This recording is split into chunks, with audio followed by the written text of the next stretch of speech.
오늘 본문을 전체적으로 살펴보면 유다의 여호사밧 왕이 이스라엘 왕에게 길르앗 라못을 되찾기 위해 전쟁을 벌이자고 이야기합니다. 그때 여호사밧 왕이 먼저 하나님의 뜻이 무엇인지 물어보자고 이야기를 하지요.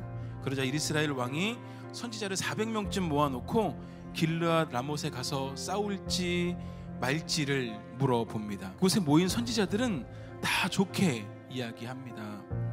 그러자 여호사밧이 여기에 모인 사람 말고 또 다른 물어볼 만한 선지자가 있느냐라고 물어보지요. 그때 한 사람이 더 있는데 싫어한다라고 대답을 합니다. 그게 바로 미가야이지요. 전쟁에 패할 것을 이야기합니다. 그런데 이스라엘 왕은 그것을 하나님의 음성으로 듣지 않고 미가야가 자기를 싫어하기 때문에 말한 것이라고 생각합니다. 그렇게 미가야는 뺨을 맞고 옥에 갇혀서 고생의 떡과 고생의 물을 마시게 됩니다.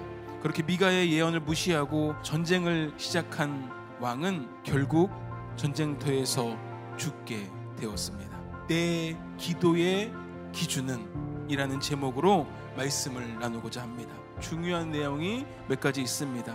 첫 번째로 하나님의 뜻이 무엇인지 물어보았다라는 점입니다. 우리는 하나님 안에서 날마다 하나님께 물어야 합니다.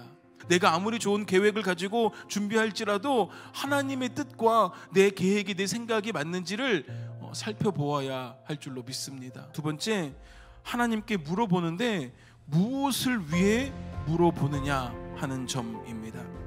오늘 이들이 하나님께 물어본 이유는 하나님의 영광을 위해서 혹은 하나님의 나라의 확장을 위해서가 아니라는 점입니다. 내가 손해보지 않기 위해서, 내가 가지고 있는 것들을 뺏기지 않기 위한 이기적인 동기에서 시작했다는 사실입니다. 이것도 사실 이런 기도도 해야 되는 게 맞습니다. 그런데 이런 기도의 문제점이 뭐냐면 별로 손해보지 않을 것 같은 일은 기도하지 않는다는 겁니다. 일의 결말이 내 눈에 보여. 그러면 하나님을 의지하지 않습니다. 하나님을 찾지 않습니다. 내 마음대로 합니다. 그런데 내 마음대로 할 수 없을 것 같은 일들이 내 눈에 보이면 하나님께 그럴 때만 기도한다라는 사실입니다. 하나님이 내 삶에 개입하지 않아도 별로 손해볼 것 같지 않으면 하나님이 개입하지 않는 게 더 감사하다고 합니다. 하나님은 우리에게 말씀하시지요. 항상 기도하라.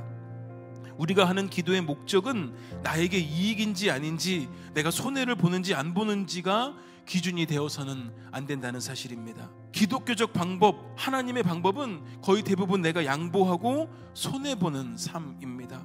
섬기는 삶, 양보하는 삶, 하나님의 영광을 위해 청지기적으로 살아가는 모습이 바로 하나님이 기뻐하시는 삶인 줄로 믿습니다. 마지막으로 이들은 답이 정해져 있는 기도를 했다라는 사실입니다.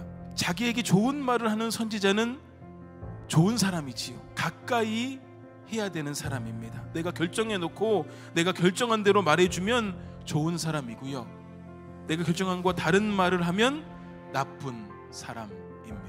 하나님이 내 기도에 맞춰주세요 라고 하나님께 강요합니다. 우리는 그런 기도를 하고 있는 게 아닌가 한번 생각해 봅니다. 우리는 절대 그래서는 안 된다는 사실입니다.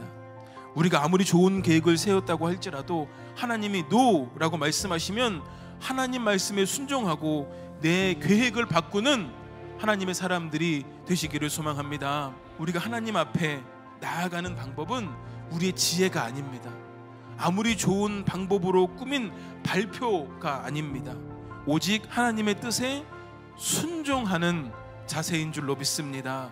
하나님께 순종할 때 하나님이 하나님의 방법대로, 하나님의 계획대로 우리를 바른 길로 인도해 주실 줄로 믿습니다. 하나님의 인도하심 가운데 시온의 대로를 걸어가는 그리스도인들이 되시기를 주님의 이름으로 간절히 소망합니다.